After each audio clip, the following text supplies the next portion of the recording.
folks, some episodes are easy and then some are not. And tonight is a rough night. It's really hot again. I know I'm sweating. I can't do anything about it. I've got the fan going on over there and you're going to hear it in the background. It just has to be that way tonight. On top of it, I'm going to say some things tonight that are probably going to ruffle a few feathers, but that's the way it goes. Okay, we're talking about lighting. And tonight we're talking about lighting at night. You know, lighting up outdoors during the day, no big deal. I mean, what do you need? Mr. Sun is going to take care of all your lighting needs, right? Lighting up indoors during the day, you know, it's open the drapes, open the blinds, maybe you got to turn on a few lights and you're covered.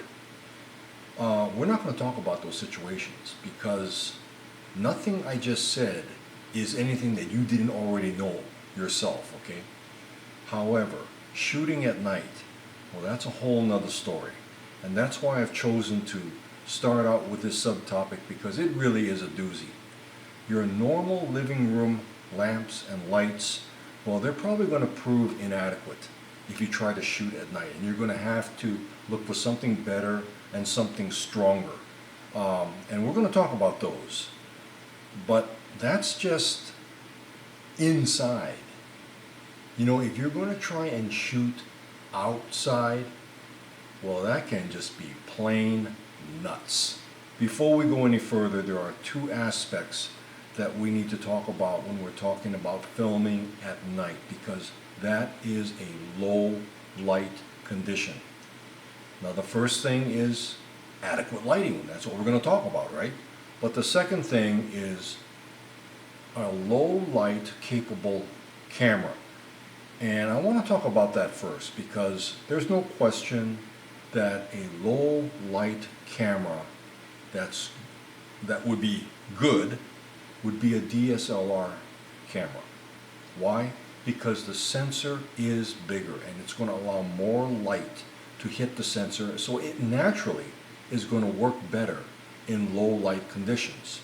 Now, not all DSLR cameras are the same, but I think any DSLR camera would do better in low light than, say, a bridge camera.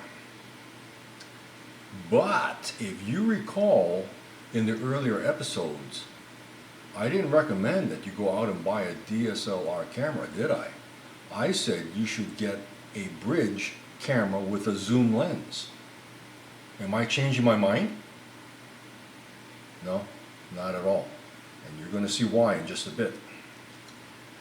Okay, lighting up your shoot indoors at night. You know, sometimes you just have to do that. Like me, for example, because that's exactly what I'm doing right now. I shoot at night, and I do have to have some special lights to make this work. I know there's some problems. Heavy shadows in the back there. I'm hoping that you will forgive me on that, because it's the content that's important here, not shadows on the wall, okay?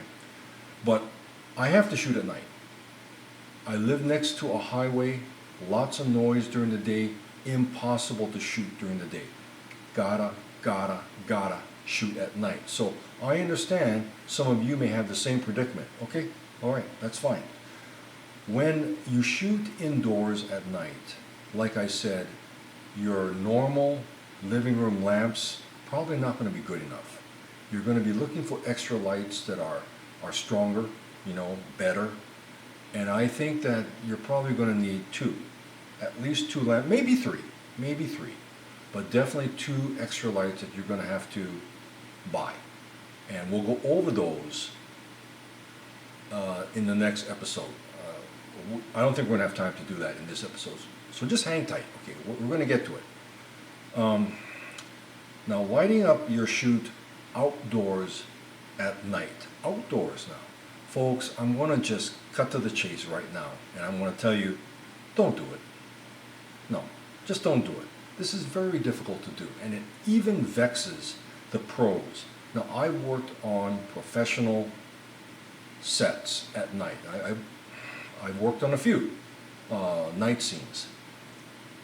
But there was one in particular that I really remember. And it was a big production We had to shoot at night inside. We had to shoot at night, that same night outside, and it was a huge setup.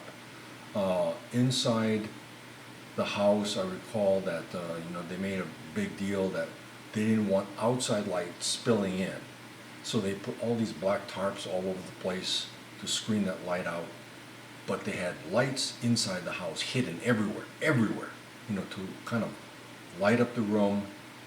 But then they brought in this smoke machine, to give the room that hazy look. And, that's not going to do much to enhance your lights, really. I mean, at least the power of the lights. It kind of occludes some of the illumination. And so what they had to do was they had to get this poor grip, a tech, to come in and scrunch himself against the wall and hold this very dim LED panel and face it towards the actors' faces so there was enough light to continue the scene. Do you remember that, Scott? Boy, it was a hot night that night, just like tonight. And what is your name? Scott. Scott. Excellent. Well, Scott, here's what I need you to do. I need you to squeeze yourself into that space behind the chair there, and I need you to hold this lamp towards the actors.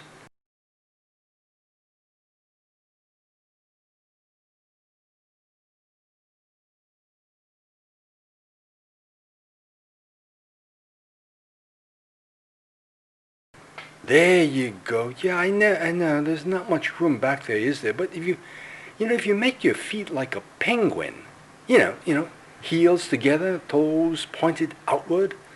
Yes, that's it. Now, get into a squat position and hold the light. Okay, let me check the monitor. Oh dear. Well, Scott, we do have a problem. You're in the frame. Yes, it's mainly your nose. No, it's not like we have to cut it off or anything, but could you turn your head to the left? Yes, just like that. Now, try to push yourself against the wall. Actually, try to push yourself into the wall, especially your head. Yes, hold the light up, don't let it sag. That's it. All right, let me check again. Ah, yes, much better. All right, Scott, hold it right there. Are you comfortable? Very nice. Okay, just stay like that for the rest of the scene.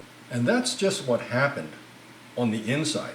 On the outside, I recall that we had 3 condors. Yeah, condors. And these were towering cranes. They were machines that had this extendable arm that goes up over 100 feet. And they had 3 of them fully extended with the light shining down above the tree lines, down onto the whole set, really to emulate moonlight. And that wasn't all. They had this great big helium balloon with lights inside, and that kind of gave a glow, or gave ambient light to the outside part of the set. I don't know what they're called, but big balloon kind of floating up and down like this. And then, of course, they had carefully placed LED panels in various places where the dialogue was going to take place. So they had that situated for the actors. Why am I telling you this? Well, because folks, you cannot possibly expect to replicate that kind of lighting setup. You just can't. What? You think you can? Oh man, you are crazy. Before I forget, I want to thank my friend Scott Lissitor. He was a guy that was against the wall, and he also helped explain to me some of that lighting equipment and why it's needed. Do you really need that night shot? Well, so given what the pros do for a night shot, I hope that you're having to wonder, do I really need that night shot? Well, I say no. Of course, I'm doing it like right now, like I said, but night shooting, especially outdoors, that's not for amateurs. You need good equipment and you need lots of it. Now, you're the story writer. You have the power to go into the story and change that night scene back to day. Unless there's a really compelling reason why it has to be at night. If there is, and you insist that there has to be a night shot, if you're going to do it outside, then why don't you do it in your backyard or somebody's backyard? Because then you can run an extension cord from the house to the backyard and power your lights. Now, if you're not going to do that, you might be able to rent some of these LED panels that work on batteries, and that would be no extension power cord needed, but you're going to need lots of batteries, and I think you're going to be in charge of having to get those. Yeah, not only rent the lights, but you got to buy the batteries. If you plan on shooting in a remote area, I mean, God have mercy on your soul. If you're going to do that, you're going to do it at a park, you're going to do it at a field, you're going to do it on the beach. You know what? You have no choice but to go out and rent a generator. And I'm not even going to deal with that scenario because that's way beyond the scope of a no-budget movie. If you want to do the night scene, whether it's inside or outside, here's my suggestion. Do it during the day and take that clip and turn it into a night scene in post-production. That's my recommendation. I think that there are some issues that you're going to have to take care of before you get to post. Number one, whether it's inside or outside, it's going to have to be done on a cloudy day. You can't do it in bright sunlight. Let's talk about the inside. You know, what does it matter if it's bright or cloudy? Well, it does matter. If you've got a window in the background, the sunshine's going to hit the blinds, hit the closed curtains, and it's going to form this glow around the edge. That's very difficult to get out in post-production. So you really want to either tarp your windows on the outside or wait for a cloudy day so that the glow is not there. Otherwise, it's going to drive you crazy later on. Actually, sometimes even you can see the sunlight coming through the door frame too. Okay, now, if you're shooting outside, you have to shoot in the shade or on a cloudy day. Maybe you can do it during golden hour, that's an hour before sunset, but you have to be careful there. It might still have to be done in the shade, and there cannot be any sunshine anywhere in the frame, even way in the distance in the back, no sunshine. Because once you start getting those heavy and harsh shadows, very difficult to take out in post. I'm going to show you in 2 episodes how to do this. Not next episode, but in the following 2 episodes from now, I'm going to step you through the process of how to take a day clip and turn it into night. It is not as easy as just turning down the brightness, unfortunately. There's a few more things that you're going to have to do, but at the no budget level, I'll walk you through the steps. I also want to point out that doing the day shoot and turning into night is pretty standard. A lot of people do it, and they've been doing it for a long time. I remember watching westerns. I think these westerns were made in the 50s, and they would shoot them in bright daylight, and then they would take it into post and put a blue tint to it, and they would try to pass it off as night. You're in this really bright moonlit scene, and I have to tell you, it didn't work. It's very easy to see the reflection off roofs and highlights on the leaves and the trees. No, that doesn't work, folks. And I thought that those scenes in those movies actually look kind of hokey. So you're going to have to do better than that. And folks, actually, that's it for this episode. I'm going to end it here. I don't want to get too carried away. This could go on for a long time, and actually it will, because lighting is going to take up 3 episodes. So in the next episode, we're going to start putting together our light kit, how to do that on the cheap. I think you're going to have a lot of fun. Stay tuned, folks, and we'll see you then. Aloha.